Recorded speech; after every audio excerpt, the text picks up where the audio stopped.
The following show may contain strong language and adult themes, so audience discretion is advised.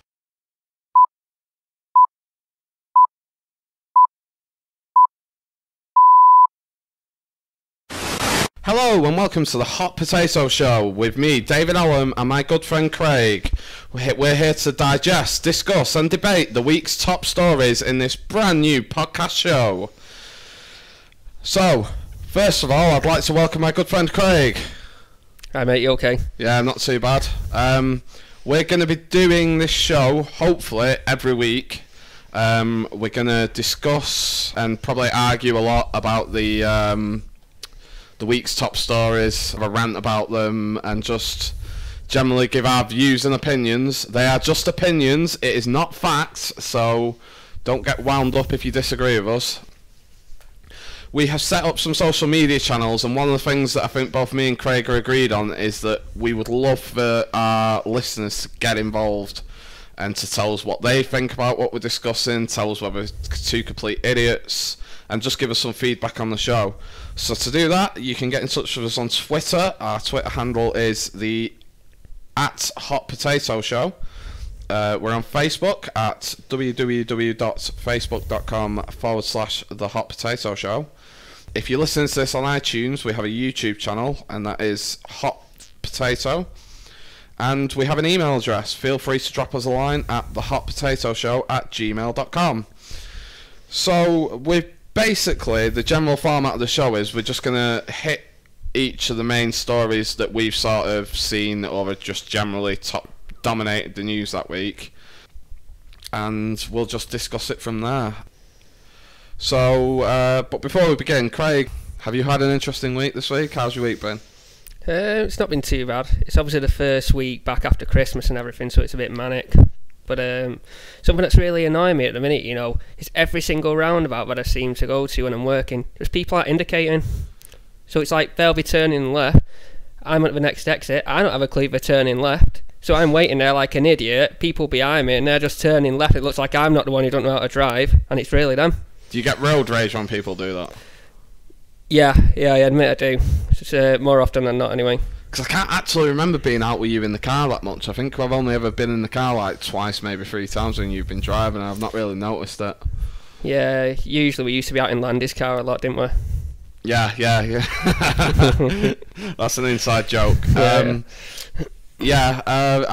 can't relate because I don't drive. I get the bus everywhere. Buses are just the most annoying thing in the world, and I really do need to learn to drive at some point. But I think the biggest, the closest I can relate to is when I'm on GTA and the AI cars pull out in front of you. Yeah. And I'm like, for God's sake, the mission says I can't get a scratch on the car, and now this idiot AI driver's just pulled out, because obviously American traffic laws are different as well. Hello, by the way, to any of our American colonial cousins that are listening. Hi. We're hoping for American and for non-British people, because obviously we are in the UK. We are two Mancunian lads born and raised even. So that's the accent explained off the bat. We are currently recording from Stockport, which is just outside Manchester in the UK, in our luxury studio, which is my living room. I'll also point out 2 things that you may notice during this broadcast. One, there may be a slight whistling noise because my window, there's a bit of a draft coming through it, and it's whistling with the high winds because we're 7 stories up, so excuse me if that comes out. And 2, we are pre-recording this on Saturday night, so when we're going over the news, if everything's completely changed in like the 12 hours between us recording this and it being uploaded, we apologise again. Don't get us that, oh, you were wrong, it's all changed, because we've pre-recorded this, so just cut us a bit of slack on that. So yes, I think that is everything covered. So in this show we are going to cover the biggest news story of the week, which has to be the terrorist attacks in Paris. We're going to cover the saga that was Ched Evans' life. We're also going to cover the situation with Tesco, because obviously they are one of, if not the biggest retailer on the high street in the UK, supermarket wise. and we're going to cover all that, plus some features that we hope to introduce on a weekly basis. So everybody sit back, relax, and enjoy this podcast show. And hopefully you will become lovers of this show, and we will get more than 2 people listening, and we can do this on a regular basis. But you know, you never know.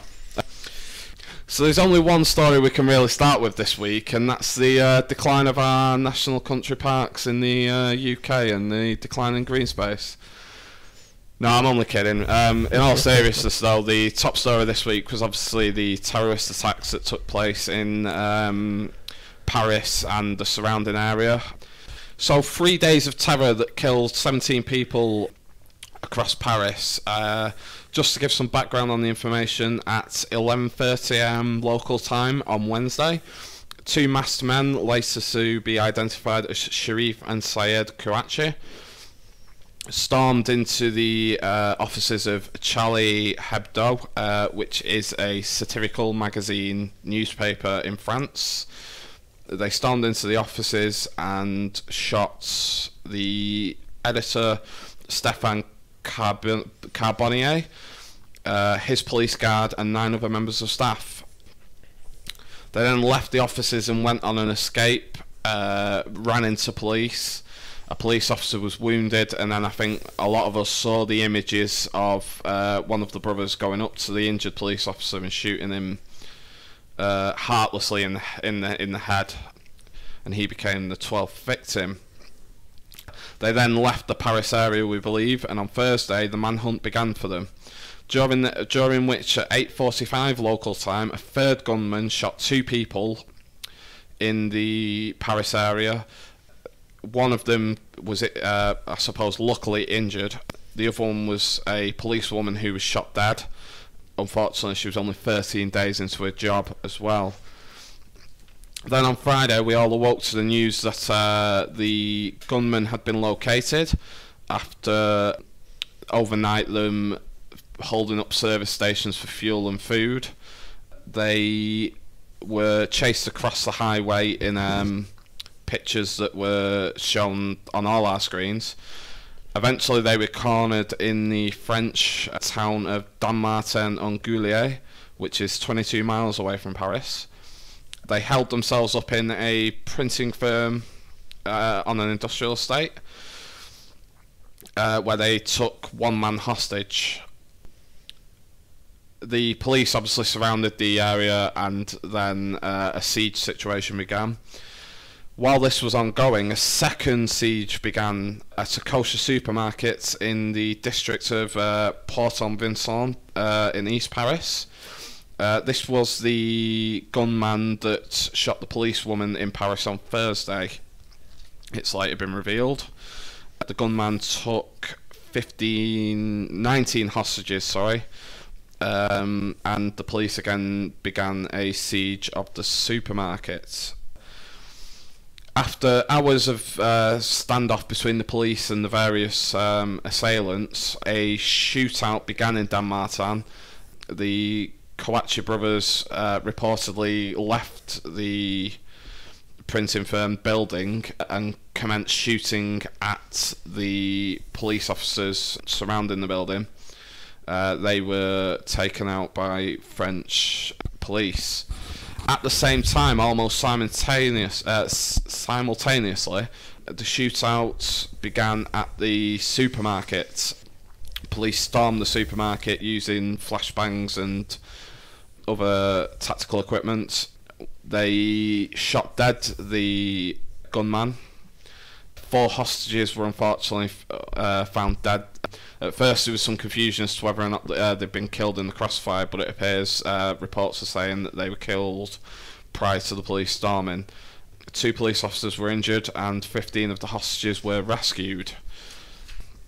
This is a story that has rocked France to the core, largely due to the fact that they've got the largest Muslim population in Western Europe. And I think this is where we'll cut to our discussion now, because I think that's all the facts as of this time, which is 8 o'clock on Saturday night. Obviously there will be more developments coming out over the next few days, Craig. So I know I was, particularly on Friday as well, with all the live pictures coming through on 24-hour rolling news, I was glued to my screen. Firstly, I think we should both join and say that I think these attacks were obviously disgusting. Oh yeah, definitely awful. Sorry, go on. I'm saying, yeah, definitely they were awful. I mean, they've done exactly what we set out to do, which was to promote terror, scare people, and they got maximum publicity for it. You know, it was fed worldwide, showing what they were doing, harming all these people. That's it. And I mean, just before we sort of get into our opinions on sort of the issues resolving around this, like I said, we both think this was disgusting. We'd like to send out a lot of love to the people of France and Paris right now. Je suis Charlie, as they're saying at the moment. And also, just to sort of make the point that this was an attack on free speech, and without free speech we wouldn't be here doing this right now. We wouldn't have the ability for two guys to sit here and record this podcast and broadcast it right across the world on the internet to the 4 people that are listening. We wouldn't have that right, and I wouldn't have that right without free speech to say on this podcast that's being broadcast internationally that Piers Morgan is a complete twatbag. I couldn't do that if I didn't have free speech. He is a complete cockend. I couldn't say that. I couldn't do that, and luckily we live in a society where we can do that. And I think before we move on to sort of the events after Wednesday with the hostage situation, just talking about the attack on Wednesday on the satirical magazine.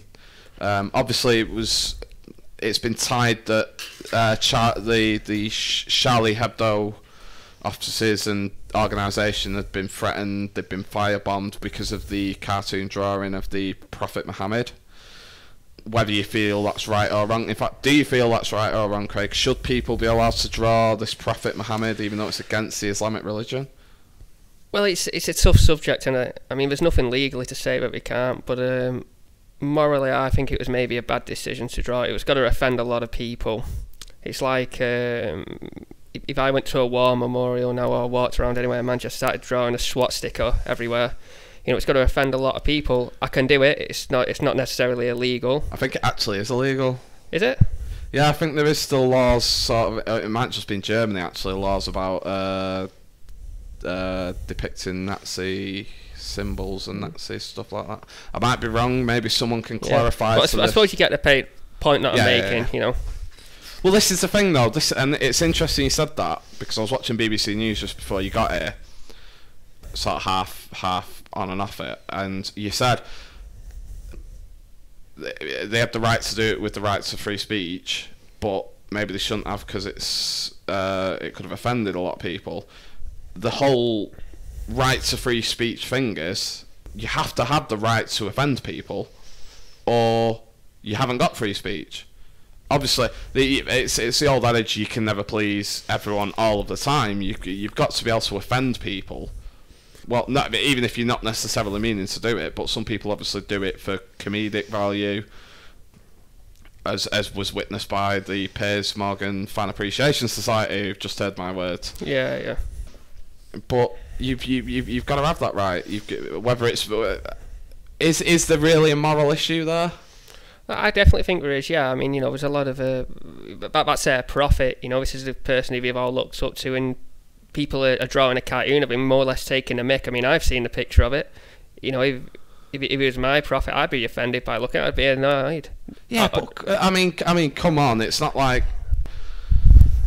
Then again, it's a society thing, isn't it? I mean, in our society, we mock what is essentially the prophet of our society. We're very diverse. A lot of people don't practice religion now, but generally, we still live in a religious state. And when you look at cartoons like Family Guy and stuff like that, when they draw Jesus, and South Park when they have Jesus on it and everything. But Western culture is a lot more lax than, you know, maybe our friends over in the eastern part of the world. So, you can get away with things more like that. We know a lot of people aren't going to be offended. There is still going to be some, but not to the extent as drawing that picture would have done. They would have known before we even drew it what an impact it was going to have. I don't even think we issued an apology after it. I think the thing is, though, obviously, whether it offends people or not, I don't think that's necessarily the question. I think the biggest question has to be, and obviously there's only one answer to this, I think, it doesn't justify going to their offices and killing them. Oh, no. No, it doesn't justify going and killing people like that. And I mean, we fought world wars over the right to be able to express yourself freely, and this is exactly it. With that, we should probably move on to sort of the other stuff. And in scenes, I mentioned GTA earlier, a lot of the scenes were reminiscent of GTA, with them holding up petrol stations. I don't want to trivialise it in any way, but going around just holding up petrol stations and stuff like that, the way the brothers did. One thing I noticed a lot from the news was there was a lot of speculation about them saying they were willing to be martyrs and stuff like that. But I don't think that was the case. I don't think they did want to be martyrs, and I don't think they wanted to go out the way they did, because of the fact that if they did, they would have just done it at the Charlie Hebdo offices. They wouldn't have. They planned an escape. They planned the operation. They planned they wanted to get away, didn't they? And obviously they were deranged, really, really crazy individuals to do what they've obviously done. One of them was only 18, wasn't he? Which is he's pretty crazy. I mean, yeah, the youngest one was 18, allegedly. Was that? Yeah, when it all came out, 18 years of age. And apparently he gave himself up the next day, I think. Oh, no, you're getting confused now. Oh. After the Wednesday attack, there was 3 individuals wanted. The 2 brothers, and then there was a 3rd individual. Yeah, it was a 3rd one. Yeah, but he wasn't a brother. Sorry, right, yeah. He did hand himself in, and we've not heard anything else about that. He's not been charged or anything like that, so God knows why. But there was 3 gunmen, though, wasn't it, originally, that started the offices? There was 2 at Charlie Hebdo, the 2 brothers that got killed in I thought it was 3. No, there was only 2. The 3rd guy, the one that held up the kosher supermarket, they're saying he had ties to them, which, well, it was quite obvious by the end of it that he did have ties to him, but he was the one that shot dead the policewoman who was that was awful. 13 days into the job. Not even 2 weeks, yeah. And we should just move on to that, actually. The kosher supermarket, a lot of people are obviously tying that in with anti-Semitism. They had a lot of anti-Semitism specialists on the BBC News coverage. And I think the anti-Semitist groups used it as a platform, and I thought that was quite wrong, because during the course of this incident, I mean, the 3 individuals proved that religion was not a boundary for them. They killed one of the police officers they killed was a Muslim. Yeah. I don't think it had anything to do with religion whatsoever. I think they were just trying to get revenge, weren't they? But went massively, massively too far. Well, yeah, that was it. When violence on this nature just doesn't resolve anything. There was another thing I wanted to pick up on as well that I'm interested to get your views on, and that's when I was watching the BBC News coverage. Their World Affairs correspondent, the lady, who I can't tell if she's Canadian, Irish, or what. Is this the one where I saw a picture of when you sent me that video? No. Oh, right. This was someone else. She was standing on a hill for the second half for the evening. Yeah. People will hopefully know who I'm going on about. Her accent mixes between Irish, Canadian, and about 15 other countries. I don't even know how you mix Irish and Canadian. Neither do I, but you've got to listen to it. It is a example. I might put it in the description of the YouTube and the iTunes versions, just so the name, so people can go and look it up. Anyway, she said at the end of the sieges, when she was recapping everything, or just going over the headlines at the top of the hour, she turned around and said, and this was really interesting, the situation with the gunmen being killed in both locations was the best possible outcome. The gunmen being killed and the hostages being freed was the best possible outcome. This is on the BBC, by the way, our national broadcaster. Killing people is never the best possible outcome, no matter what we've done. No, it's not. But she had the audacity, and she was saying it with such passion. It's the best possible outcome. Hip hip hooray! It's the best possible outcome. We've killed the bastards. You should never celebrate death. No. And for me, the best possible outcome is getting everyone out alive. Yeah. And this is why it interests me that the police went in so early, because generally they will leave it till the last possible minute. Yeah. I mean, since it's come out that the gunmen actually came out attacking the police, I can see why it was ended, especially with the other one saying he wouldn't let the hostages go until the brothers had been let free. Yeah, yeah. But do you not agree that the best thing is for them to come out and stand trial? Yeah, but I mean, if they were never going to come out, I mean, capturing them would have been the best outcome. And maybe not just to stand trial, just to find out, what really motivated him, where he got the training, who the contacts were, get as much information as he can, and then, put him into prison. I am not pretending, by the way, for a second that they would have ever got him out alive. But what I'm saying is it wasn't the best possible outcome. No, it wasn't. I mean, France it's a sad outcome. Yeah, France don't have the death penalty. We don't have the death penalty. Yeah. The Americans obviously do in certain states. And this is just one last thing I want to cover on this. In France, the far right is gaining a lot of momentum now, as it is across Western Europe. Yeah, it is. And they want to bring the death penalty back. Yep. With the rise of these far right parties, where do you think things are going to go from here?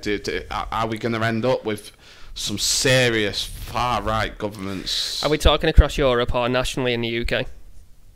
I don't think it's as much of a problem in the UK, because generally, I mean, we've had a lot of issues with immigration over the years, and parties like the BNP and the EDF have tried to get in, but generally a lot of, and I'm not saying other countries don't have common sense, but generally the common sense of the UK electorate has made sure that these idiots don't get any votes whatsoever. Yeah. So I'm more talking Europe. Yeah. Especially in Germany.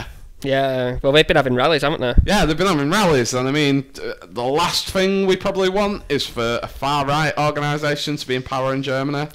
Just saying. Well, I don't think anyone would let it get as bad as it did the last time. I'm not saying it would, but what I'm saying is it's not, historically, far-right organisations in Germany have not been good news for the rest of the world.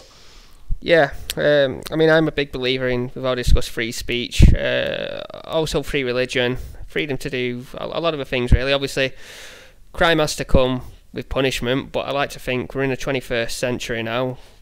We should be a little bit more civilised than to be killing someone for killing someone, like an eye for an eye. There should be better punishments than that.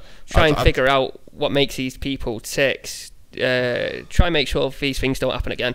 I do just love that when Craig said civilised, he did a facial expression. You obviously won't see it, but he did a facial expression where he kind of stuck his nose up in the air. Here we are, so we will be civilised, ladies and gentlemen. You did it. It was quite a sight to behold. I'll make it as a politician yet. What? I'll make it as a politician yet. I'm deliberately as well trying to cut off the death penalty debate because we've not got time by far. Yeah. So we've not quite covered the story as well as we could. The thing is, you can't really have a decent discussion. Let me just add one more thing on the Paris attacks. Do you think the amount of media coverage it got was correct? I think it wasn't helping because it gives them the platform they want.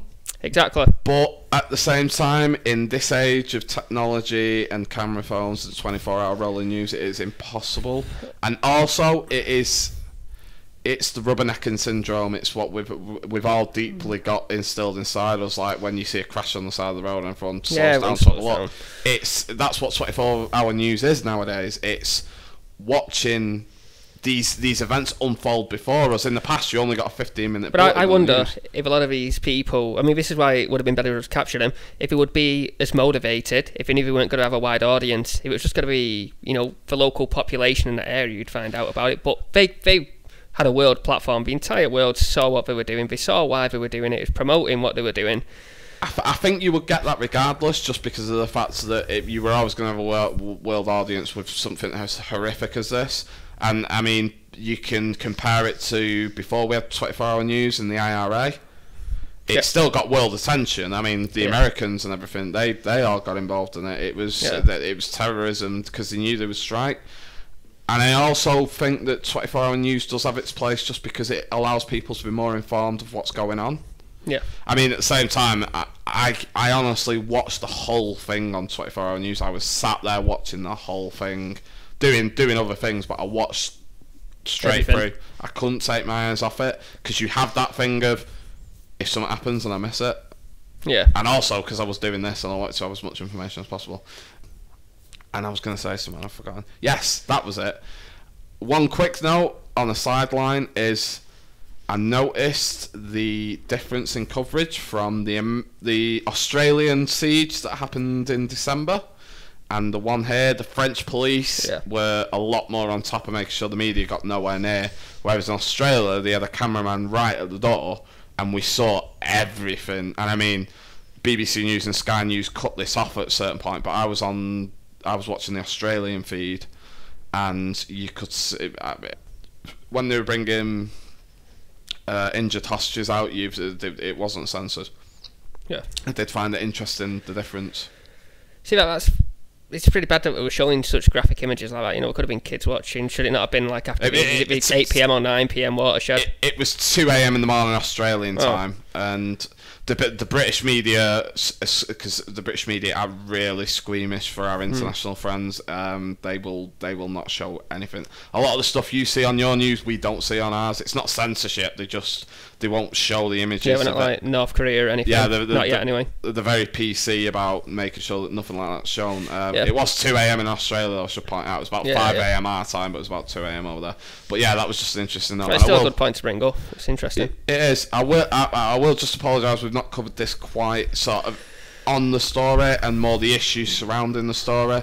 It's just because on a show that's sort of a debate and also us trying to have a bit of a laugh at things, it's a story you can't really have a laugh on.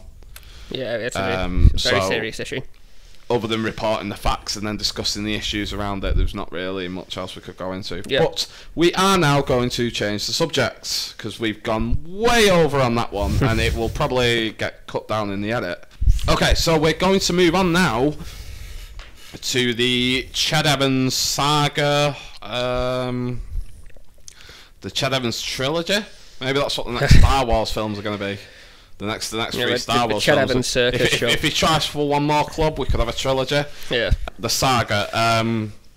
So I'm going to recap the facts of the story as I did with the previous story, and more as well for our international listeners because they will have no idea who Ched Evans is most probably. Yeah. He's a football player. That's soccer to the Americans, not American football. Although, as the Americans listen to this, they will see parallels with the Jay Rice story. Was it Jay Rice? Yeah, I think it was Jay Rice. Correct me if I'm wrong. I think it rings a bell. It was a few months ago, wasn't it? Yeah, the one that punched his missus in the lift. Was he caught on video doing that? Yeah. Yeah. Yeah. So it's not allegedly or anything like that. I shall now cover the story with the professionalism of a BBC newsreader. So, Ched Evans, he is a former Manchester City and Sheffield United player. He was convicted of rape in April 2012, sentenced to 5 years in prison. The rape was on a 19-year-old woman in a hotel room in Rhyl in May 2011. That woman has since has been repeatedly targeted by Ched Evans fans, has had to move on 5 different occasions, now living on the other side of the country to her family basically. So he was sentenced to 5 years and was released after 2.5. More on that in a moment. In August 2012, a key point, because a lot of people have missed this in the media, in August 2012, Evans was refused leave to appeal by the Court of Appeal. They upheld the court's decision. Just to explain, going off the facts for a second, the Court of Appeal in this country can refuse someone the right to appeal. It's to stop because otherwise you would literally have every case being appealed and no one would ever serve time and the courts would be rammed just because everybody would appeal. So if the case doesn't have merit to appeal, they won't appeal. They won't allow appeal. In April 2014, Nigel Clough, is he still the current Sheffield United manager? I think he is. Whoa, pass. I think he is. He wasn't doing very well, though, I don't think. He met Evans in prison. Evans was then released on the 17th of October on licence and has to be on the sex offenders register. Upon release from prison, Evans was allowed to train at Sheffield United's ground. I'm not too sure if he trained with the Sheffield United squad or whether it was just at the ground on his own. That was negotiated through the PFA, the Professional Footballers Association. Upon hearing this, the club patrons, which included the TV presenter Charlie Webster, resigned from the club with immediate effect. Rumours and stories then surfaced that Evans was due to sign for Sheffield United as a player again. At that point, I believe the numbers change from story to story. Over 80,000 fans signed a petition saying that they didn't want that. The Olympic gold medalist Jessica Ennis wanted her name taken off the main stand if he was signed, and Sheffield United sponsors were all going to pull out, basically. Upon hearing that news, Sheffield United withdrew the permission to train at the ground and broke off the deal. Hartlepool manager said he was interested in signing him, but then backed down after his chairman said that wasn't going to happen. A club in the Maltese Premier League, Hibernians, wanted to sign him. That caused a bit of an uproar in Malta between politicians and the club chairman and so forth. But the Ministry of Justice in the UK stepped in and reminded everyone that Evans was unable to work abroad due to the fact he is on licence. And this takes us to this past week, which is obviously being a weekly news show, what we'll probably focus on more. Last Sunday, the PFA came out with an announcement saying that Evans was going to be signed by a League One club, and that would be announced on Monday. 20 minutes after that, media outlets actually broke which club it was, so the PFA did a poor job of keeping that one secret. It was Oldham Athletic. Since then, we were told that the deal was in various stages. The deal got apparently as close as 80% complete, with medicals just being due, and actually they were aiming to do the deal and get him registered and everything so he could play this Saturday when Oldham played Doncaster. I don't know if they won that actually, but in the end the deal was cancelled. This was after, again, a very large number of fans, I don't have the exact number, signed a petition, but also 3 main sponsors, including the sponsor of the main stand, had all released statements saying they were going to end all ties with the club, including a big national sponsor in Mecca Bingo. And then on Wednesday it was looking dubious that the deal would go through. On Thursday it was announced it definitely wasn't. That was announced by the chairman of Oldham. He cited the violent threats against the board at the club. I am quite sort of shaky about whether that's actually true, but more on that later. Although, as a fact of the case, GMP said, Great Manchester Police said they would investigate, but no complaint had been made.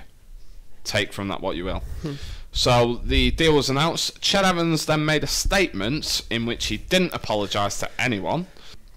Well, no, he apologised for the aftermath of the events in Rhyl, which is about as half-assed as you can get, and also responded by saying that the reason he wasn't signed by Oldham was mob rule. I have actually got some quotes which I'm going to get out in a minute. And also, another thing that happened after that was Steve Bruce, the Hull manager, yeah.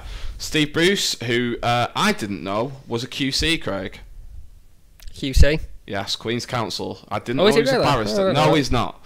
But however, he did come out in the press and said that I have studied the case with his legal degree. Shouldn't he be studying his own team? I mean, not doing very well this season. I think he'd have bigger problems than that. Bloody hell, looking at him, he should be studying his weight. How much weight has he put on since he used to play? Yeah, well, it's got to happen, isn't it? You're not running around for 90 minutes every week. I mean, I'm not going to talk, I am fat, but Jesus Christ, that guy's blimped out. But yeah, we'll get to the shots again. Yeah, with his legal degree, he said that Ched Evans was innocent and should be allowed to play for any club. We will get onto all that now. I shall start with the biggest question, which is obviously going to be, Craig, should Ched Evans be allowed to play football? In a word, or not? I mean, no, you can you can go further than a word. But let's start with a word. Simple yes or no. Yes. Yes, he should. Yes, he should be allowed to play football. Why? Because he's been free from jail. I mean, he could go and play football at the end of a street. What's wrong with that? Okay, right. I'm not right. Let me rephrase the question. Should he be allowed to play professional football in a professional league, earning professional money? Not until his full sentence is up, which I believe is another 2.5 years, is it? Yes, and this is a good point, because a lot of the media have not really reported this, but he hasn't served his sentence. A lot of the fans and the Ched Evans fan club have been reporting, he served his sentence, let him play. Alright, he's done. He's not served his sentence, he's still got 2.5 years to go. He's only on licence, which basically means he's not... So he's not completely free from the crimes that he's committed, so he shouldn't be able to live a completely free life. No, and even then the conviction's not spent. It never will be, because it's a rape case. Yeah. And sexual offences are never spent offences. So it'll never be spent, so he can't then basically pretend it's never happened. Yeah. Not that he could with all the media coverage, but he's still on licence. He has to report to a probation officer. He is under restrictions about what he can and can't do. He's got to sign the sex offenders register and report to police stations, etc, etc, etc. He is still not served his sentence. So let's kill the argument now in that he has not done that. So, yes. So Oldham dropped their proposed move for Evans on Thursday following threats to the club's staff and their families. Now, to me, that's Oldham trying to find an excuse other than the fact they were going to lose a shitload of money. I might be wrong, I'm not saying I'm right, but if these threats were correct, then you would report it to the police, and the police would then investigate it and find the people that did that and bring them to justice. Yep. That hasn't happened. GMP, the commissioner, the chief constables come out and said no complaint, nothing. We've not heard anything. We would investigate it, but we haven't heard anything. So, to me personally, I think he's just using that as an excuse. I might be wrong. You know what I actually found really interesting about this whole saga? This petition that's been signed about him, trying to stop him signing from Oldham. I mean, how many people signed it? Was it 70, 80,000? You know what? I tried desperately to get a figure. Okay, I think it was around 80,000 was the last number that I heard. Not 100% correct, so it's not factual. Okay, let me do this, just a precursor. I've seen figures when I was researching as low as 30,000, as high as 80, 90,000, so it's somewhere around there. Yeah, so somewhere in the tens of thousands, yeah? Mm-hmm. Oldham, on average, I think, get around 4,000 people into that ground every week. So how many people have signed that who probably don't even support Oldham, have nothing to do with a football club, jumping on the bandwagon, really don't care too much about football, obviously more concerned about letting a convicted rapist go and play football. But when his sentence is up, some people are still saying, no, he shouldn't be allowed to play. But the argument that I've got is, why not? Some people say, because he's going to be a role model for young kids. Is that not up to each individual to decide if they want to use that person as a role model? I mean, okay, yeah, if they see him banging goals, then people are going to want to buy a shirt and things like that. But you can't prevent that. You can't stop him from playing football. There's nothing legally that can stop him from playing football. He's not working with, in an environment where he's going to be able to do that to a young girl again. Isn't he though? Because surely, and I remember this as a kid, because we used to have the players come into our schools. Did we? Yeah. What? Well, at a previous school, we used to have the Stockport Counties come and train with us. Gone to a posh school, yeah. I can actually see it out the window from here. He's got to go to schools. He's going to be around kids. Why does he have to go to schools? Well, he doesn't have to, but I would imagine that part of being a professional football player is to get involved in the local community, do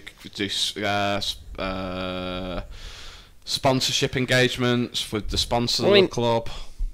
So you're saying that might be quite a bad thing for him to do because of his convictions, yeah? But what I'm going to say is, I really do not think he should ever play professional football again. And let me sort of explain the other half, why I feel this. A lot of people have said it's his job, he should be allowed to do his job. Right, that's fair enough, right? I see that point. He should be allowed to work. He should be allowed to do a job, right?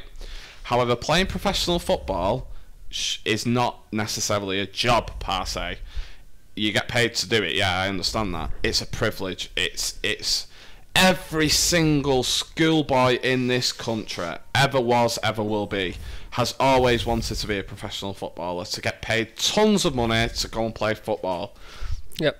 That is a privilege. It's not a right. And that privilege should not be afforded to people who have committed one of the most heinous crimes we have, and that is raping someone. And there's no alleged about it. There's no, oh, he says he's innocent, because I can pretty much stake a wager that 99% of the prison population of England will turn around and say they're innocent. Should we all let them out and become professional footballers, or go and do whatever they want? No, we shouldn't, right? And the same goes for this fella. He shouldn't be allowed to go and have that privilege. It's a privilege to pull on a shirt for a club and earn money doing that. Earn money from the fans buying that shirt with your name on it. From earning any of that money. Shouldn't be allowed to do it, right? If he wants to go and get a job in any other way, if he wants to go and become an accountant, fair play to him, right? Go and do that. You might earn close to what you were earning as a championship player. Well, you won't. No, I think he was on 20 grand a week. You want, alright, maybe not, but go and do something. Become a lawyer. Yeah. You've got experience in that now. Go and become a lawyer. Who's got to hire a convicted rapist as a lawyer?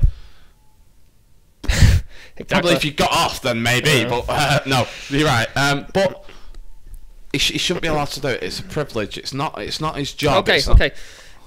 Just listen to this for a minute. Change the conviction. Roll back the clock 3 years. Yeah, that never happened. And say, you know, Lee Evans has nothing to do with this. Lee Evans is not a rapist. Right. So, Ched Evans driving along the motorway like an idiot. Maybe had a couple of beers. Crashed into another car. Kills the passengers in the car. Should he be allowed to play football again? No. Lee Hughes did. Caused death by dangerous driving. Just because someone else has done it doesn't make it right. No, but there's a big more national outcry over this than there was over Lee Hughes, who actually killed someone. I think that has a lot to do with the fact that he's not shown any remorse. I mean, he can't show remorse because he's protesting his innocence, and the case has gone to the Criminal Review Board. They look at miscarriages of justice and where the case is unsound. The best they will do is they will not say he is innocent. They will say the trial was bad and the evidence was bad. They won't make him innocent. Yeah. I don't know if they have the ability to go for a retrial, and even if he goes for a retrial, he might get convicted again. But this mob rule thing I find interesting. Because Evans has come out and said it's mob rule that's prevented this. It's not mob rule at all. It's his past actions that have prevented it. No, it's public opinion. Mob rule is when a bunch of people get a load of pitchforks and stakes and fire and go round to the guy's house and lynch him in the street. That'd be mob rule. Public opinion is where people come out and say, no, we shouldn't be doing that. And these are the people that, and I know you said that only like 8,000 may go to the ground, but a lot of them, plus people that will have him coming to their grounds and playing against their side in their league.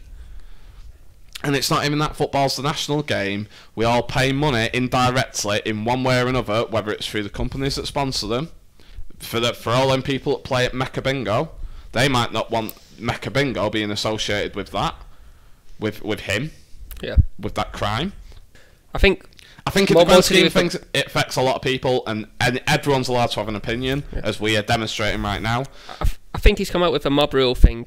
Is because of the alleged threats that have been made to the Oldham chairman, various people at the clubs. I think that's what what he's saying has been the reason as well, and that's what Oldham have said. I know, but you can't claim it. You can't come out as the almighty high being on mob rule when you've got fan pages and fans going out and threatening the girl that you have raped. I know they said allegedly raped. She's been found guilty of it.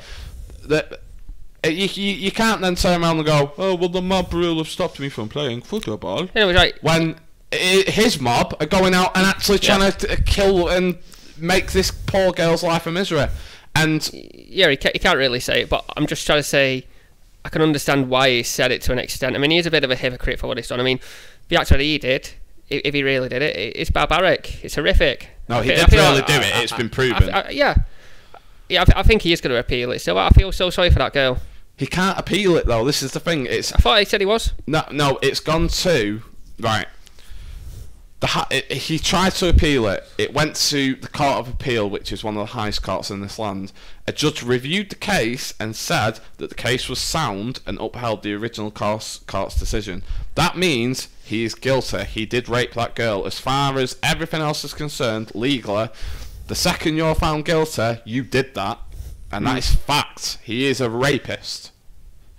The Criminal Review Complaints Board or whatever, I'm not a lawyer, I don't profess to be, but from what I understand, they just review the technical proceedings around the case to do with whether the evidence was collected properly, was the evidence really that sound, should it have been submitted to the jury, etc, etc, etc. They can't then overturn the jury's decision. I think the best they can do is say it was unsound, and then I don't know if they can order a retrial, but I would imagine a retrial would come from an unsound conviction. Yeah. But the fact of the matter is he raped someone. Yeah, I don't think he's innocent. I think he did it. No, I think he did it. I don't think there could be any ambiguity about it. And I should also point out that a lot of 90% of rape victims don't come forward because of the fact that they think that there's no chance of getting a conviction. Yeah, because it's such a hard case to actually prove. But a jury found him guilty. He is guilty of rape, and he should not be allowed to go out and earn. I mean, to be fair, I think the details I read just recently that the details of his deal with Oldham were leaked, and it was only going to be £400 a week. But £400 a week is still a lot of money. Oh yeah. Not in and it's a stepping stone. Like if he starts banging some goals in for Oldham, if it was a 2-year contract, on his 3rd year, a bigger club will sign him in a Championship, start paying him £10,000 a week. Exactly. He shouldn't be allowed to earn that money playing that game. It's a privilege. It's not a job. It's not a right. Yes, you should be able to come out. And again, there was a caller. The problem he's got now, he was going to hire him. He was going to hire a convicted rapist. No one's going to. No, he's got no chance. No one's going to hire him. It's not going to happen. Just because no club can afford to lose the thing. And I think he should, instead of fighting it now, just resign himself to the fact that he can't come back to football, which is right in my opinion. He can't. If the case is unsound, he goes back, gets a retrial, and he's found innocent, then by all means, open the doors, let him play for anyone he wants. But right now, as the facts stand, he shouldn't be allowed to play. I personally think in 2.5 years, when that conviction's over, I think he'll go abroad and play somewhere. Yeah, because their public won't be as aware of it as what we are, so we'll probably be minimal protests about him doing it. He will play in the Korean Football League. I've decided. I've called it now. Korean Football League in about 2.5 years' time. Well, Gibraltar have got a national team now. I'm wondering if any for domestic teams are professional. Maybe go and play there. Have they got a domestic team? It's only a rock. It's basically a rock. That's all it is. Yeah. I suppose it's like San Marino, isn't it? I don't think they've got any domestic teams, but we've got a national team. But here's the thing, and you mentioned it earlier about him banging in goals for Oldham and then moving up in the world. A lot of people are forgetting as well, he's not played professional football, and we talked about this in text. He's not played professional football for 30 months. 30 months. Has he still got it? I mean, we're not going to find out because he's not going to be able to play professional. But he won't have had. He won't have been playing professionally. He won't have even been properly training because he's obviously in prison. Yeah. Well, Sheffield United wouldn't have been talking about re-signing him if he couldn't have played football. They must have seen him train. They must have thought he's still got an eye for goal. Yeah, but you don't really know that. There's footballers who've been out for about 2 seasons and they've come back, and after about 4 months or something, they're almost back to the best. They have, but at the same time, there is a list, quite a long list of players that have gone off with injury or what have you, and never come back the same. Yeah, well, so it's like Owen Hargreaves when he moved to Manchester United. He never really played again. But I think that's more down to the injury reoccurring again, or a bit of a weakness. I think that was due to the occurs. fact that he had about 5 minutes of competitive football in about 12 years. I think all Ched Evans has got to do if he did what he was just get fit again. That's all it's got to be gone, his fitness and maybe his match sharpness. You can get both of those back. I don't know. I think prison bum rapes might affect your ability to be able to accurately shoot on goal.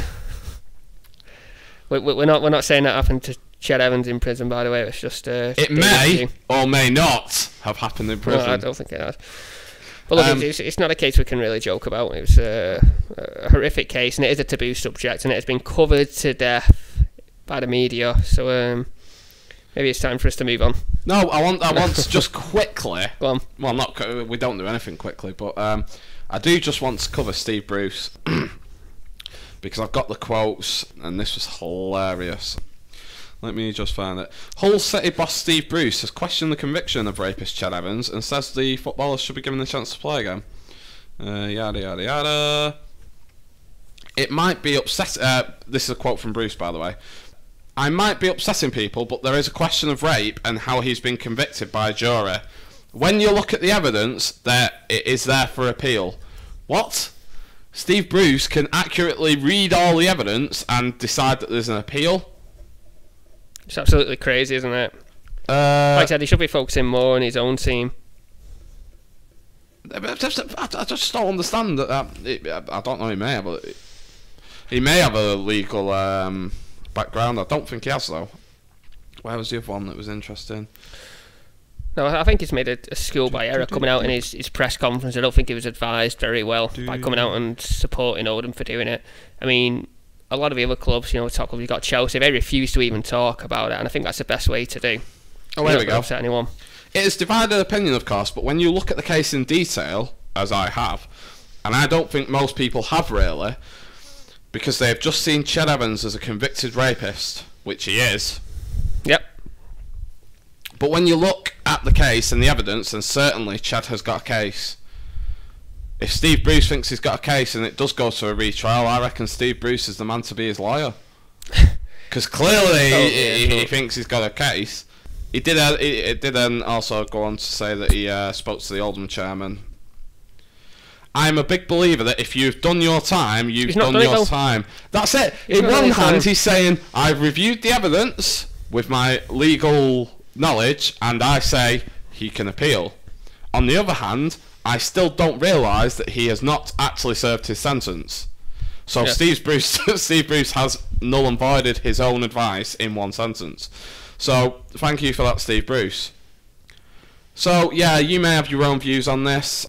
Please get in touch via the channels I mentioned earlier. I will give you again at the end of the show.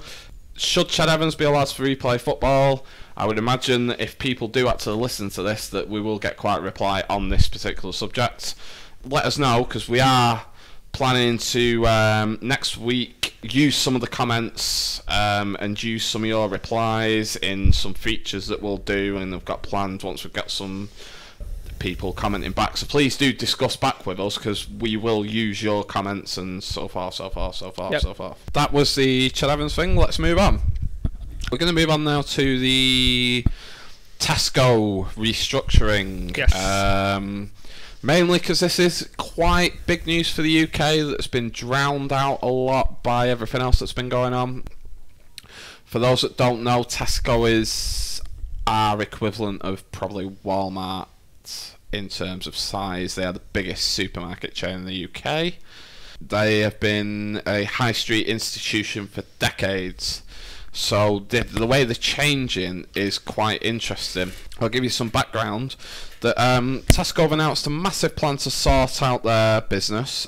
This is on the back of the accounting scandal that they had with their profit projections, etc., etc. They've announced that 43 stores will close, at least half of which will be the Tesco Express stores, which are the American version of 7-Eleven. Like the corner shop basically, but Tesco branded. Also 49 planned stores will be cancelled. Additionally, the staff pension scheme will be closed. So I don't know, I'm assuming that's just going to mean that they're not going to take any more pensions on. There will be no shareholder dividend for 2014. either. They also plan to take on the budget supermarkets, and I'm using budget in air quotations. That is the Aldi and Lidl retailers. So yes, that's their plan. And I actually noticed this today because I went to Tesco, and at the bus stop that I get on the bus to come back here, there was a new Tesco poster saying, look at how much we've cut the price of Branston pickle. And another, because my partner Liz noticed when she got back, she told me that the price of Warburton's Toasty, which is the only bread I'll eat, has gone down to 95p at 5p. Which, I mean, it used to be 130 a loaf at one point, but at the same time it used to be about 80p a loaf. I think the pricing situation is a bit of a wolf in sheep's clothing, because the price of food due to inflation and the what's the word when the economy shrinks? Recession. Because of the recession, the price of food's been going sky high anyway. But now that we're starting, that the economy's growing again, and also the price of oil has come down, the price of food should be coming down anyway. So 5p off a loaf of bread and 7p off a jar of Branston pickle. By the way, other bread and sandwich pickle producers are available. We will not endorse products unless you pay us. I don't think it's really that much in the grand scheme of things when you consider that the price to produce all this is going down anyway. Craig, you will have some insight on this as a former employee of Tesco. So, what do you think about all this? Well, people have just wised up, haven't they, to how much we're being ripped off by a lot of these supermarkets. I think the recession, it was obviously a bad thing for a lot of people, but I think people wised up when it happened that we need to be, a lot smarter with the money. I mean, why spend £200 on your food shopping when you can go and spend £120 for products that are just as good, just not branded like what they are, but will taste exactly the same. I don't agree they taste exactly the same in all instances. Sometimes they do. However, I've always had this bit of a misconception about the budget chains, because a lot of people think they're a lot cheaper than the main supermarkets, and on an individual item by item basis, some of them will be, but I have never gone into an Aldi and Lidl and seen a buy one get one free, or a buy two get the cheapest one free, or buy two for however much and what have you. And you make savings there. Yeah. A lot of savings. But that's only for a brief amount of time. I mean, those offered for a limited time only. Yeah, whereas if you go to Aldi or Lidl, they're cheap prices all the time. Yeah, but the thing is, one, I always stock up. If there's a buy one get one free on something I like, I stock up on it. Unless it's obviously got a fresh food that's sell by date won't allow me.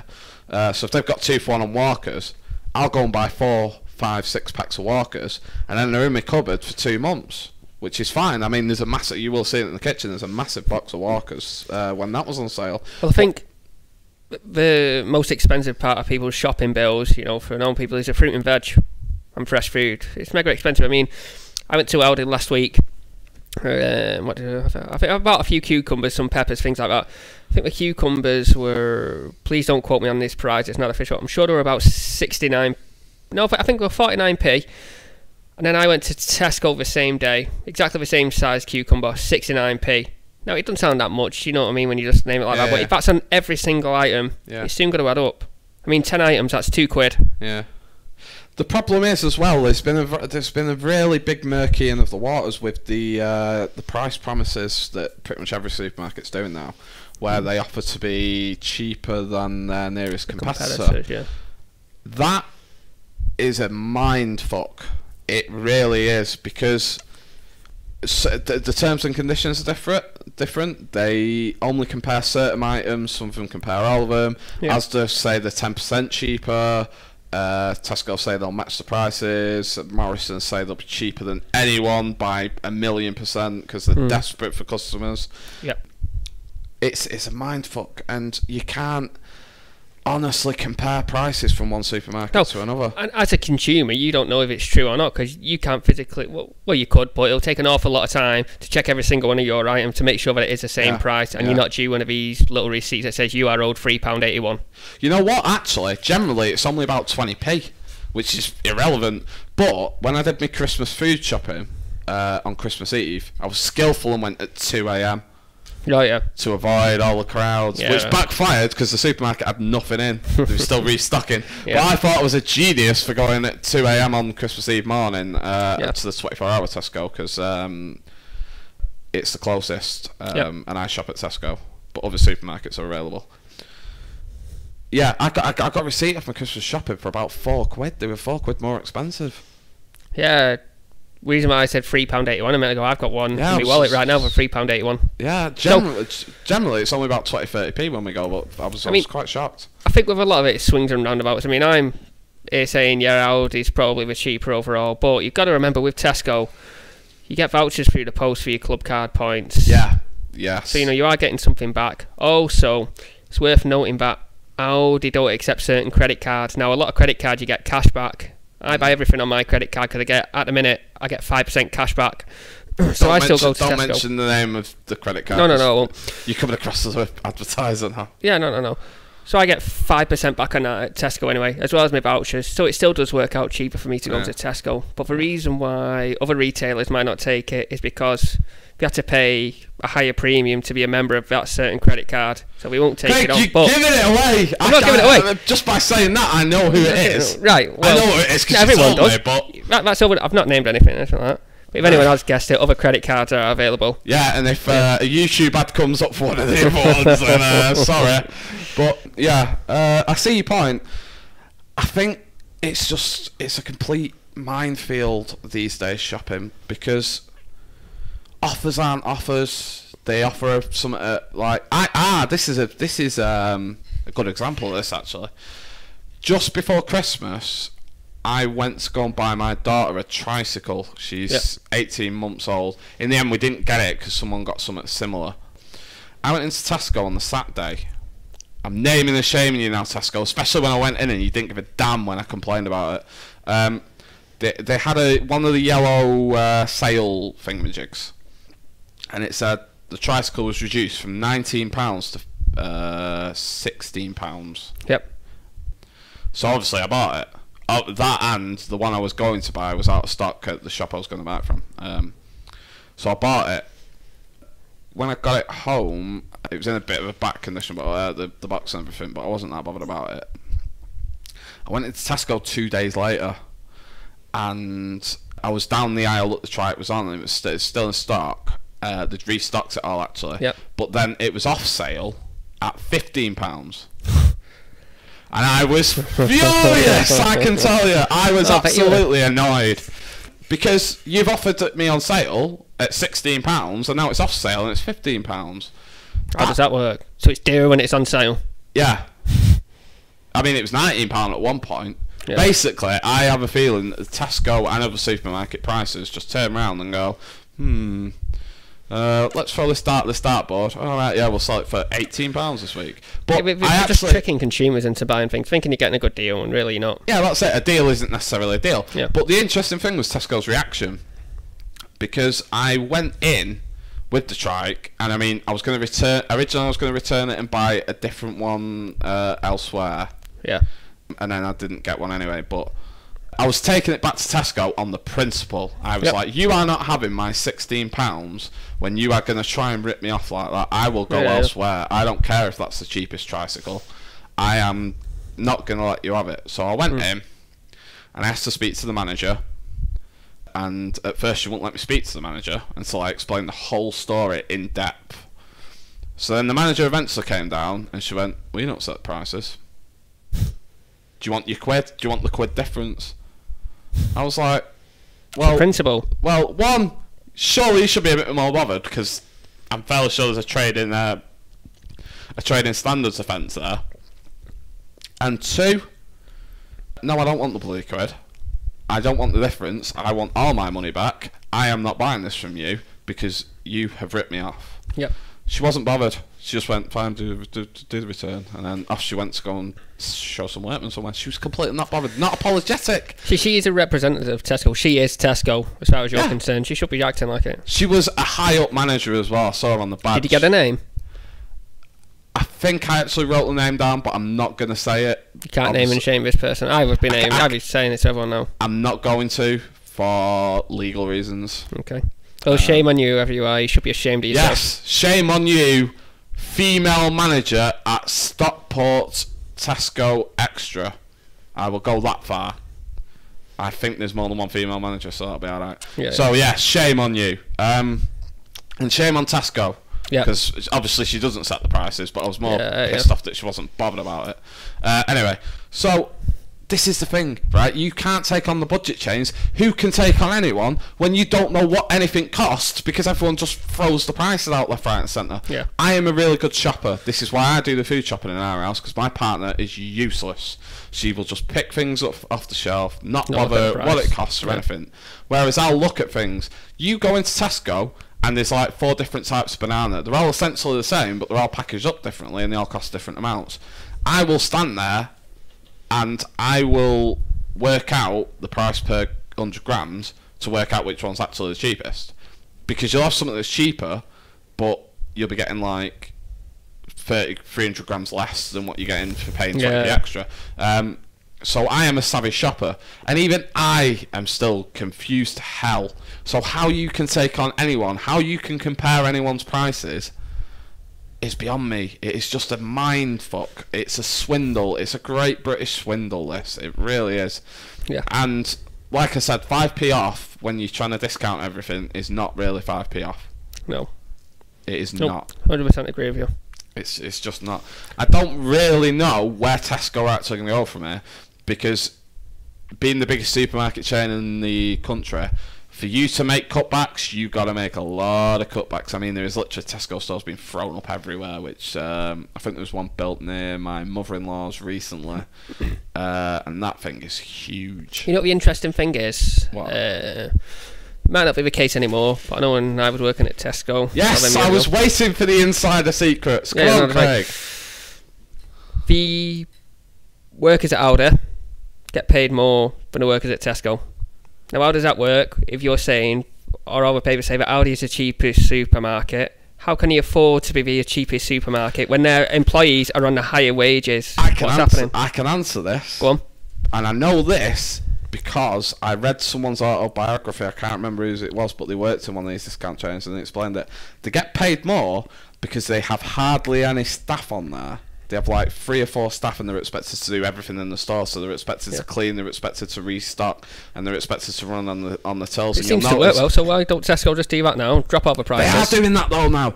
How many times, and everyone must surely agree with me with this, how many times now when you go to the supermarket, other than a Saturday or a Sunday maybe, do you go there and they probably have more than 2, maybe 3 tills open? Yeah. They want everyone to do the annoying, infuriating self-serve. Yeah. That never works properly. Yeah. And then you have to get a member of staff over anyway because you're trying to buy booze and you have to make sure you're 18. But if you go in Aldi, they only have 3 checkouts anyway. Yeah, and they only ever have 1 on unless a rush comes. Yeah. But that's why they can afford it cheaper. But I will say this though about the whole self-service thing. I do, and again, I'm not trying to advertise Tesco. It's just because I shop there. They've got the scan as you shop now. Have you seen this? Yeah. Is it good or not? I've never used it. It's awesome. It's absolutely brilliant. One, you get a barcode gun, and inevitably being a bloke of 27 years of age, and naturally run around the aisles, sweeping around aisles, thinking I'm James Bond. But basically, the idea is you get a barcode gun. Yeah. And you get a big batch of carrier bags, and you scan your club card in. And there's this big wall of scanners, and you pick your scanner up, and you get your trolley and your carrier bags, and then you go around and you just scan the things that you're buying. You put them in a carrier bag, and then it's in your trolley. It's already packed, so you're packing it as you're going along. You can also see how much exactly you spent. Also, the little barcode gun beeps and tells you when you pick something that's on the multi-buy. So if it's buy one get one free and you pick one of them up but don't see the buy one get one free, it'll go, oh, there's a buy one get one free, you get another one, lad. so you can see exactly how much you're spending and everything like that. And then when you're done, you've not got to unload it all off onto the conveyor belt, and then the moody checkout person's got to scan it all through, and then you've got to repack it all back up again, and you've got to do it in a rush because there's some old woman behind you peering at you because you're trying to pack your bag so it doesn't snap when you walk out the store. Yeah. So you're taking a bit of time with it, and then everyone else is like, hurry up. I mean, I do that when people pay by card and forget the PIN, but that's something else. So you don't have any of that. You just drive through into this special area, and then you put your gun on the checkout, it just loads up everything you've bought, and then you just pay for it. In fact, it used to be the best one when I used to work there. Because I used to work on the checkouts, and people would come, they'd put the PIN number in. You would hear the machine physically beep to say it's a wrong PIN number. And he'd just be stood there with a blank expression of the customer, and you'd say to him, you put your wrong PIN number in, and he'd go, no, you haven't. Alright, well, I must be lying then. You know what I mean? I just want you to pay twice, I'm going to take the rest of it. Why'd you lie? And then they'll put the number in again and say, oh no, it must be a machine that's broke. No, it's been working all day. And then about 2 minutes later, we'll figure out what it is and it'll work.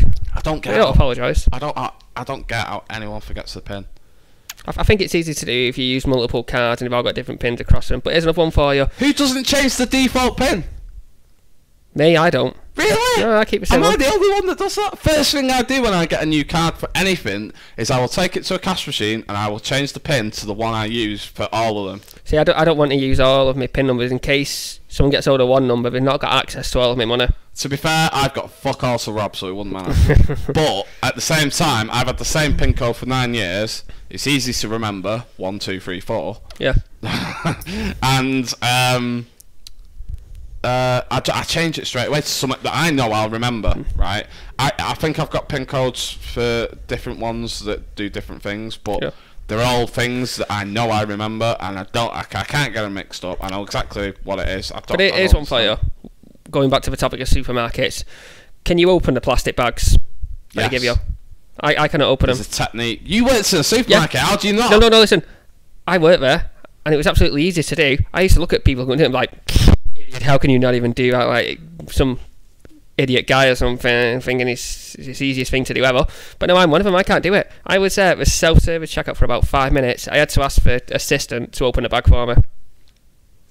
I felt like an absolute, don't want to use the word, but do you not get insert training? Offensive word here. Do you not, why not swear? Just swear.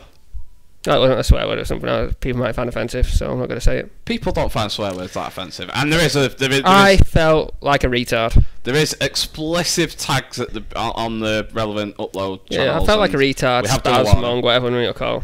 An interesting thing, actually, I heard this the other day. I can't remember what it was on. People in the comments, if anyone's actually listening to this, may tell me. But they said there's no such thing as a bad word, just bad intentions. Yeah. But please, if anyone also struggles to help their bags and open the bags and feels my pain, please get in touch and let me know. I'm not the only one anymore. Why was there no training? Surely at Tesco you get training. What, opening bags? Opening problematic bags. I could open them. I could open them absolutely fine. It was the easiest thing ever. Plus, no, I can't do it. You should be using Bags for Life. They're easy to open. Why are you not using Bags for Life? You get green club card points. Which, by the way, if anyone's listening, if you do the self-service checkouts, when it asks you to say your own, have you got your own bags, say yes, even if you haven't, and you get extra club card points. Isn't that fraud? For like is that not a criminal offence? Is that illegal? No. Do you not encourage listeners to commit crimes? It's not crime. It's stealing. It's stealing. You're getting club card points that will eventually equate to money. No, stealing. Because it never equates to money. It equates to a voucher. It's like 9 club card points, which has a grand value of 0.9 pence. I had a colleague whose family would come along to the checkout, and we used to have to put in how many club card points, how many bags are we using. He was putting in that he had 800 bags. We'd have like 2. He ended up getting sacked. It was a dead serious thing to him. It is actually quite funny, actually, because I used to work at a motorway services, and this services did Nectar points. You saw Monty Panazar in there, didn't you? Yes, I did. Hello, Monty, if you're listening. Yes, Monty, big fan. Hey, Monty Panazar. Big fan. If you want to come on the show, Monty, I'm going to get him on the show. When we get big, if we get big. When we get big, I'm gonna get Monty on the show. Yeah, that will happen because I really want this year actually for one of our outings to be to the cricket anyway. Yeah, I can do 'Cause that. I've been promising. I've promised to take Go to Old Lily. Trafford. Yeah, Yeah. I promised to take Lily last year and I didn't. Yeah, yeah. I'm sure she Lily's was my daughter, furious. by the way. So we're going this year. That's one of our outings. But yeah, anyway, Nectar points. Yes. So I used to work at services, and they used to do Nectar points, and the Nectar transactions were really, really scrutinised because people were putting like 8 million Nectar points on the cards, and And what happened to the people who got caught for doing it? well, they got sacked, obviously. So that's just the same as putting, but you've got you're reusing your bags that were self-service. Exactly the same thing. No, It's all because right. I mean, I use Bags for Life most of the time. I will admit I have done it, but I've only done it like twice, and that's when I forgot them. And I felt I was justified doing that because I was generally always using my Bags for Life. But there is a big difference because 8 million Next points would probably buy you a really nice holiday. 9 club card points. What? Right. So for 100 club card points, you get £1. So That 9 is still club fair, card points. whether it's 1p you or get whether it's 10 9p. quid. No, Still fair. wait. Still a And the crime. other thing Doesn't matter about the amount. the club card reward system is, I worked out the other day, right? The next batch is used to come out, and I think we've got 1,000, so we'll get a tenner. Yeah. But to get 1,000 club card points, that means I've spent £1,000. So basically, what Tesco was saying is, for every £1,000 I spend, they will give me £10 back. Yep. That doesn't sound good when you put it into them terms, though, does it? Well, no, it doesn't, but it's better than nothing. We don't have to do that. Well, no, I know this is true. But the other interesting thing was, I was looking at the Tesco club card boosts. You know, where you get like, you can exchange it for better stuff. Yeah, yeah. And one of the things they had was an iPhone for 320 club card, £320 worth of club card points. Who the hell has ever equated £320 worth of club card points? Well, they last for 2 years, I think so. You saved would them up for 2 never years, get might do it. £320 worth of club card points. If you bought everything from there, including all your petrol all the time, I reckon you would do it. Do you get club card points on fuel? Yep. I don't drive, so it don't matter. Yeah, you get them. I don't think you get the full amount. I think you get like half. I suppose if you work somewhere and had to, like, you ran a cafe or something, and had to buy a load of supplies from there, maybe. Well, I get my fuel from my work van in there. I don't pay for the fuel, it's a company van. I get 3 club card points from that, and then also I've got my own car as well, so I'm getting like double club card points from that. Ooh, don't name the company. I didn't. Don't. if anyone from your work's listening to this now, they're going to go, right, that's it. Oh, no, not luckily. I don't really think they'll be that bothered, to be honest. Yeah. Because we all get it's perks of the job. We all get perks of the job in some way. Club card points, envy of the world, with my perks. Yeah, that's it. Okay, so that was Tesco, and there are some features that we plan to introduce every week, if we do this podcast every week, which will depend on if anyone's listening. I think we're definitely, by the way, going to do at least maybe 2 more episodes on top of this one, and review how many listeners we've got. Yeah, if people start listening, like the show, and we'll carry on and keep it going. But yeah, we'll get onto that at the end. So one of the features, or regular features, we plan to introduce is, and we don't have a jingle because we're not allowed to use licensed music. Biggest fails of the week. There we go, got one. Oh dear, that's licensed now. Anyone else uses that will have it content ID'd on YouTube, so don't even bother. Right, yes. Biggest fails of the week. And by the way, if you are listening for future episodes, we want nominations for this. So on Twitter, at Hot Potato Show, on Facebook, www.facebook.com/The Hot Potato Show, and email us, thehotpotatoshow@gmail.com. By the way, just to clarify one thing quickly, we call it Hot Potato, but unfortunately that was taken on a lot of social media, so I've had to use the Hot Potato Show. So just to confuse everyone. So I think for all intents and purposes, just because of the email address and everything, we have the Hot Potato Show. Although the channel is called Hot Potato, I might change that. Anyway, yep. Biggest fails of the week. Yes. So this is where we will pick out some stories or some incidents that we have seen in the news, in real life, in real life. The news is real life, but in our daily lives. And we shall name and shame and just generally have a bit of a laugh at the expense of the biggest fails of the week. I shall start, and this has come from the French terror attacks. Now, we should not make light of this situation, obviously. But there was one moment while I was watching BBC News that did actually really make me laugh out loud. And there is another one actually since. I'm just going to throw this one in that I forgot about earlier. Go on. When we were doing the production meeting. Did you know that when the terrorists attacked the Charlie Hebdo offices, they went into the wrong address first? No. Yeah. Where did we go? They barged into like number 6 and it was number 9. Oh, idiots. So we go and say, hey, where's Charlie? He's like, not here. Well, it's not a real person. Oh, I thought it was this guy's name. Wasn't it? No. I don't know too much. Yeah, apparently they went into the wrong address, which I think is a fail. I hope we rang the police straight away with people in number 6. Yeah, well, the police were there pretty quickly, but I imagine that many people were calling the police owing to the fact they were running around with Kalashnikovs and... Tim, I'm pretty concerned that obviously we planned it pretty poorly if they're walking into the wrong address, yet they were on the run for so long. Yeah, I am concerned at that. But yeah, let's get back onto it. We're not making light of the situation, but I do think it's a big fail that you would go into the wrong address. We wish they'd failed the whole thing and not killed anyone, but nevertheless. The one that I was actually going to talk about, and I am in two minds whether to upload this to YouTube, just because I may get in trouble because it's BBC footage, so I might not be able to do it. But I will. Well, it's the BBC. Sure, people will be able to find it. Someone else would have uploaded it. Yeah, someone will find it somewhere when I explain it. I was watching BBC News 24, and the police had just arrived at the kosher supermarket location, and there was a big grass verge on the side of a motorway. And I sent you the clip of this, Craig, because so you will have seen this. The armed SWAT police, the best of the best, were trying to get up this grass verge, and obviously it had been raining, and they were falling down and could not get up that hill. One, I would have imagined they would have had better equipment, and two, I was so hoping that at some point one of them actually slipped and started going down the hill and knocked them all over. Snakes on ladders going down the snake. Just 10-pin bowling style. Yeah. Do try and find that clip, because it did really make me guffaw in a very bad situation, but it did bring a bit of light relief to the tension. I'll check the legal trademark issues about whether or not I can put that up on the Hot Potato YouTube channel. If I can, it will go up there after this podcast. If I can't, then go and find it from someone who is breaking the rules. Craig, your biggest fail of the week. My biggest fail was, well, it was a fail first, and then it was followed up by a win.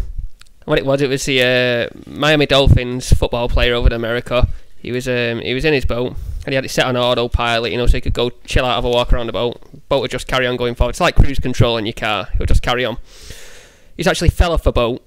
There's no one else on board the boat. Can't get back to his boat. His boat is obviously going too fast for him. He just goes away. He's in the middle of the sea. So he looks around, he sees the shore, and starts swimming to there. He made it to the shore. It took him 12 hours to get there. Now, the pun there is that he used to play for the Miami Dolphins, and he's so obviously amazing at swimming there, My question... Massive win to swim for 12 hours. I mean, I don't know if you ever tried swimming in the sea. Hold on, I'm gonna query this for a second. Go on. How is it a massive win when he saw the shoreline and then swam for 12 hours? If you can see the shoreline, surely it should not be taking you 12 hours to get to the shoreline.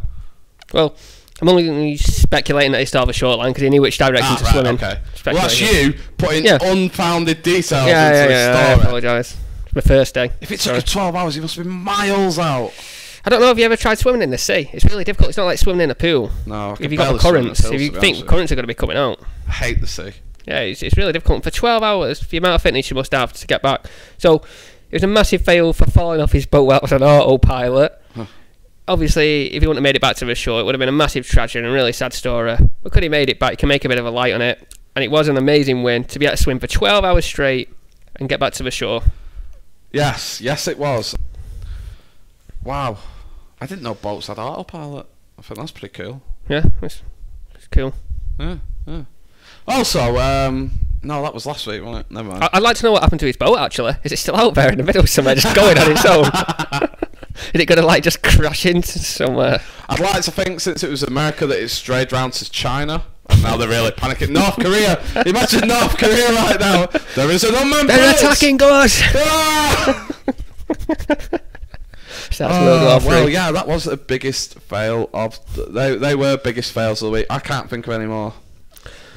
We didn't really plan for this, to be honest. What happened was me and Craig got together for a production meeting, having spoke in length over SMS all week about what we were going to do, and then I changed it all and introduced features. So this is where we need people's help. So if anyone has any funny videos or fails, any funny stories or whatever, please get in touch with us and let us know. And if for God, we'll include them on next week's show. Yes, this show is all about interactivity. We want you to join the Hot Potato Club. Not club, that sounds gay. The Hot Potato Posse Crew. That really sounded that sounded like a 27-year-old Hot man Potato Gang trying to be in with the kids. Bit too old for that now. For shizzle. Yes. So yeah, interactivity. I'll go over it again when we get to the end of the show. But yeah, I can't think of any more biggest fails this week. I mean, Katie Hopkins, her life's one complete fail, so we should have her on every week. She's just an embarrassment to herself. I hate that woman. I hate her so much. I really do. She's just intolerable. Because she's controversial for the sake of being controversial. Yep. Whereas we are controversial minutely, but accidentally. Oh, just naturally. Just naturally, yeah. Whereas she makes the effort to do it, and we do it for comedic purposes to be funny. She does it to be evil and spiteful. And what has she ever done with her life other than not win The Apprentice? Oh no, did she win The Apprentice? I'm not researching. I don't know, to be honest. See, I had all these facts and I've looked dead professional for all the stories, but now we're improving. And I don't want to look it up. I think that's it. Excuse me. No, it is not. No, it is not it. Yes. Okay. Right. So, the last thing we're going to do is a feature that has been affectionately ripped off time and time again, but if it's good enough for everyone else, it's good enough for us. And that is, and finally, this will be a regular feature where we feature a story that is good news. No, we have not ripped this off Russell Howard's good news. I had this idea way before him. And because the worst that's going to happen is this will go on YouTube and iTunes. Please don't criticize us. No one will listen to it. No, I'm not bothered, right? If people email us and say that was shit, used to a crap, don't ever do this again. Look for haters. Well, hashtag. Haters, I'll ignore, right? Haters with constructive criticism, instead of just going never do it again, you are shit. Turn around and go, nice effort, but you did this, this, and this wrong. This is how you can change it. You can be constructive. I love it. You don't have to like the show, but at least come back to us like we've been coming back to each other with rational debate. Come back to us with some sort of... give us your debate if you've got anything else to add to it as well. Yes, give us your debate, but also, yeah, if you're going to criticise the show, criticise it constructively. And if you're a hater, then, oh well. We can't appeal to everyone. Yeah. But if we can, if people have listened to this then and enjoyed it, then I'll get onto all that in a minute actually. So, and finally is our final feature, and this is about a good story that makes everyone feel warm and gooey inside. And this week is one that I found at the very last minute just before we start recording, and it is about Timpsons. Timpsons are... I'm trying to translate all this because obviously... Timpsons who sell shoes. Yes, the cobblers. Yeah. Cobblers, yes, that's it. Not the peach cobbler, which is a dessert. It's key cutting as well. Key cutting and all that. I'm trying to think of an equivalent for the Americans. I've been doing this all show. The reason is obviously it's going out on iTunes, it's going out on YouTube, and obviously we'll get quite an international audience from it, hopefully. So I really hope that I'm trying to cover the international aspects of it. But I can't really think of anything else other than the fact that they fix shoes, cut keys, and are dry cleaners, which I didn't actually know until I saw the story. I've never. I don't think I've ever seen a Timpsons dry cleaners. Of a dry cleaner store. You know what? I haven't thought about it. I think I've passed one in Stockport where we are, but it's not registered it. It's not big. Yeah. But yeah, they're on the major high street. Well, they've pretty much all the dry cleaning shops,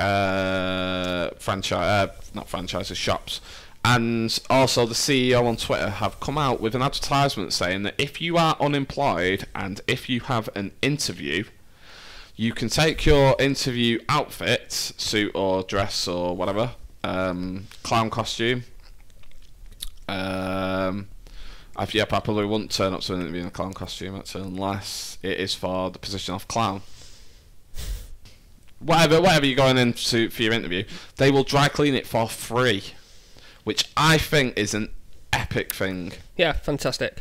Especially when, I'm not going to start this debate because we'll be here for hours, but especially when people on benefits and unemployed people have got such stick from everyone over the past 18, 24 months with all these TV shows banging them and all the politicians getting on them and stuff, that someone's doing some good for the unemployed. Well done, Timpsons. Well done, Timpsons.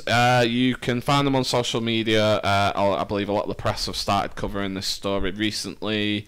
But yeah, if you're unemployed and you need your dry cleaning done, then get off to Simpsons. Also, interestingly, just to tie this all in at the end, Simpsons are also really good at employing ex-offenders. So, Ched Evans, if you're listening, Simpsons may be the place for you. Could be dry cleaning suits tomorrow. Yes, for free if you're unemployed. At least he's giving something back to the community then, now, isn't it? Yeah, it's win-win for Ched Evans actually, because if he's got if he gets an interview, then he can go and get his suit dry cleaned for free. So he can get his own suit dry cleaned at a place where he's applying for the job for. Yeah. There you go. Timpson's the one-stop shop. But yeah, I want to give a big shout out to Timpson's for their excellent work, and I hope this scheme continues and is well used by the people that are unemployed, because you can see dry cleaning costs a lot. I know that because I've got a lot of suits and I get them dry cleaned, and it does cost a lot. It costs a lot, and I hope that people utilise that. And well done, Timpsons, and maybe some other companies should be taking a leaf out of their book. Yes. Not just for unemployed, but giving something back to people. Yeah, especially if you're making massive profits. I don't even know if Simpsons do, mate, but it's just we should be really proud of themselves for what we're doing to people. Yeah, they should. I think that's really good, especially to a sector to a group of people that aren't usually helped that much. Yeah. Okay, so that is the debut pilot episode of the Hot Potato Show. I have very, very, very much enjoyed recording this. I hope you have, Craig. Yeah, it's been great, mate. If nobody listens to this at all, I will still have enjoyed this so much, and we'll carry on doing them even if no one listens. Well, that's what we've been doing for years anyway. We normally just talk like this. Just this time we decided to record it. Yes, this is basically just us being us. Us being us. Yes, I will just go over some things like how to get in contact with us.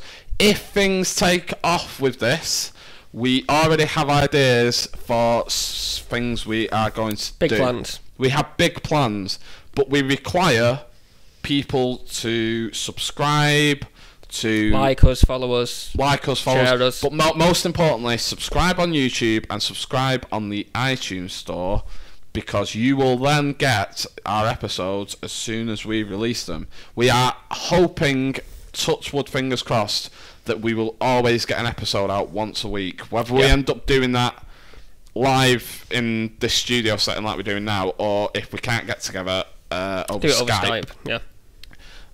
We will endeavour, unless an emergency takes place, that we will get an episode out once a week to discuss all that week's news. I think it'll always be on a weekend that it gets released. And yes, we are planning big things, but I don't want to sort of give it away until we know. I know that as things develop, we may start looking at doing live shows, getting guest callers on, things like guests. Yes, that is one thing I can say. We are going to start trying to get guests. Obviously, we can't get guests if we don't have any subscribers and nobody listens to us. So you need to tell your friends. If you enjoyed this, go and tell your friends. Go and say, listen to this podcast. You could be on the show with us. Don't say that, because we're not going to have just some random person on. No, if you've got good views and you want to join a debate, then we'll involve you in it. No, we will not. Why? I am not having plebs on the show. But the listeners aren't plebs. If you listen to this so far, they're not plebs. Not all of them, but I've listened to Talks. I've listened to Talksport. It doesn't work well. We will. Other radio shows are available other than Talksport. Yeah, stations. Yes. We might have regular listeners on. I probably shouldn't have said that. I've alienated everyone now, but we may have listeners on if you're not a complete idiot. But we are also going to try and get guests on some of the subjects we're talking about, and also maybe some of our friends who we may get on as semi-regular guests. They won't be on every week. It'll just be me and Craig. However, we will sort of introduce other characters as things progress. And I also may have a guest already lined up. But we need listeners to do all this. We don't need money. We don't want your money. Don't give us your fucking money. Right? All we want is for you to subscribe. It's one click. But that one click makes all the difference, folks. Just subscribe to us on whatever platform you're listening on. Follow us on Facebook and you can get your hot potato fix throughout the week. When our shows haven't been broadcast, we'll be on Twitter, just generally throwing comments out there about what's going on as the week develops. Join us on Facebook on www.facebook.com/The Hot Potato Show, and we will give you all the info. Oh yeah, we may well be doing a competition on the Facebook, Twitter platforms. Yes, depending how things progress. Yes, we've still got to firm out the details. We need to get me for followers and for likes first. Yes, you will only find out about them competitions if you follow us on Twitter at Hot Potato Show, or on Facebook, www.facebook.com/The Hot Potato Show. My personal Twitter is at JHF2004 if you want to follow me. Craig is going to get a Twitter, aren't you? Yes, I will get it. He hasn't got it at the moment, but he will get one. Yes, the YouTube channel, if you're listening to this on iTunes and want the YouTube version, which will have pictures, but not us, just pictures of random things. Like, here's a banana that I'm showing right now. Generally stuff that's affixed with whatever we're talking about. But yes, if you want to watch that version, then subscribe to our channel on YouTube. It is Hot Potato. Or I may have changed it by this point, and it may be The Hot Potato Show. Look for either of them, you'll find us. If you're on YouTube and you want to download this to your iDevice, you can do so via iTunes. I don't have a link yet, because obviously I've not uploaded the first episode at this point. But search for The Hot Potato Show on iTunes, and you will find us there, and you can subscribe to us. Download it on your iPhone, your iPad, iPod if people still use them anymore. Other devices, I think you can still get them on. And hey, you can listen to us on the drive into work, on the way home to work. I like to listen to my podcasts in bed at night. Rather than watching something, I like to fall asleep listening to podcasts. Yeah. I'm not going to plug any because everyone now must listen to us instead of other podcasts. But I like to listen to my podcast in bed. But yeah, while you work out, while you're at the gym, while you're doing your shopping, while you're on the bus, hey, download it on the go and you can listen to us anywhere. Although I suppose with all the internet connected devices now, you could probably do that on YouTube as well. But yes, subscribe, download, join us. Oh, the email, thehotpotatoshow@gmail.com. We want as many of you to write to us as possible and give us constructive criticism. Tell us what you liked, tell us what you don't like. Tell us if we're wrong, tell us if we're right, tell us if you agree, tell us if you disagree. Like I said earlier at the beginning of the show, don't contact us and say, oh, well, it was clearly, obviously, Chad Evans is now signed for Bolton Wanderers, because we recorded this on Saturday night, and if he's done so since, then, yeah. So, I think I have covered it all. Craig, it has been a pleasure. Yep, pleasure as always, mate. We shall see each other next week. In fact, now, actually, just a spoiler, behind-the-scenes look at the show, me and Craig are now off to have a curry, order a curry, and play Xbox. Other game consoles are available, but not as good as the Xbox. No, there's another debate for that one, but it's been covered to death already, so we're not going to go there. Craig's just sore because he's bought a PS4 and it doesn't work properly. Ha! I have a Nintendo Wii. Everyone has a Nintendo Wii, just no one uses it. But yeah, I'm not going to do that. We tried to stay away from gaming just because everybody does it. But we are big gamers and it probably will creep in at some point because we may do spin-offs. So yes, that is it. I'm going to leave you all alone now. This has been a very long podcast, longer than we anticipated. I want to thank everyone for listening, for watching, for getting involved if you got involved. Tell a friend, subscribe, get in touch with us, be interactive, and we will see you next week. Goodbye. Biggest fails of the week.